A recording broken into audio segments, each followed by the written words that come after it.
MINI-14 frozen bolt syndrome. Ever heard of it before? Well, I hadn't either until one day last week it happened to me.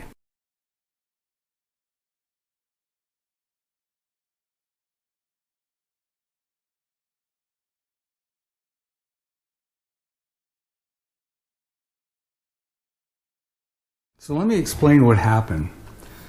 This is my classic Ruger MINI-14 ranch rifle that I bought in 2000. And even though it's 18 years old now, it's still basically a new rifle. It's in mint condition. I fired less than 500 rounds through it.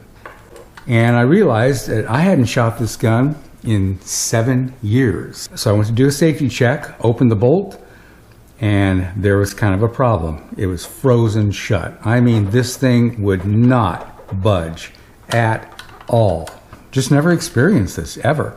So I went on the internet and read about this frozen bolt syndrome, and they said it was almost always due to a weapon having not been cleaned properly and then stored for some time. So what they recommended to fix the problem was taking the weapon and bouncing it hard on the floor. Well, that's not going to work for this rifle. I put a Hogue overmolded stock on here, and it's got a nice little rubber recoil pad.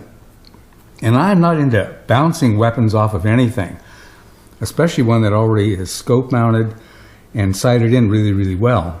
And I put a lot of pressure on this thing, and it just would not budge. It was just unbelievable. So what to do? And I had to think of a solution, and finally, I came up with one.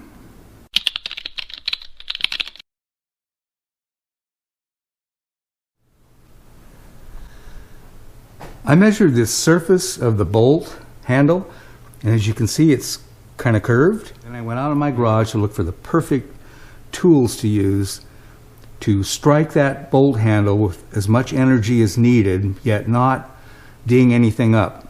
First thing I did was I removed this scope cap right here, just in case during my hammering that got hit, so that was safely out of the way. Then I found this 3/4 inch dowel, one of the dowels that I used to put Duracoat projects on. You can see the previous Duracoats on there. There's some pink, there's some OD. It just fits that space perfectly.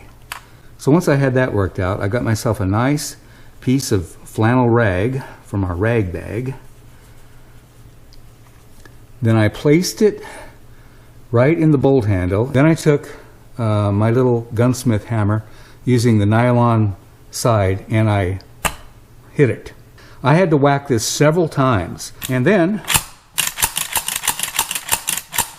it came free. I inspected the gun, and what I found was it was indeed just a dirty weapon.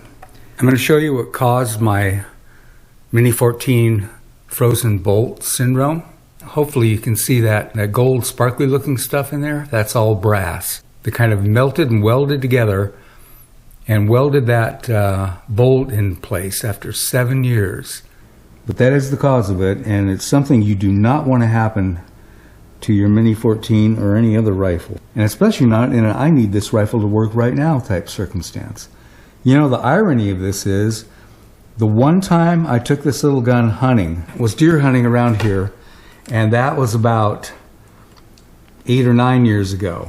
And I was actually charged by a black bear at the end of my hunt as I was unloading this gun and getting ready to put it into my rig. And this was the gun I defended myself against the black bear with. I fired 3 shots at a charging black bear as I jumped into my Ford Explorer backwards. I didn't have the 20-round magazine, of course. I had a 5-round magazine.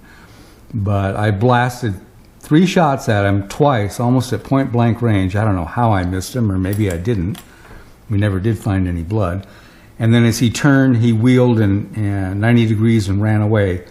I jumped out of the rig and fired 1 more shot at him at about 25 yards. But we never found the bear, and like I said, we never found any blood, but this little gun certainly stopped that charge. So you might want to try that if it happens to your MINI-14.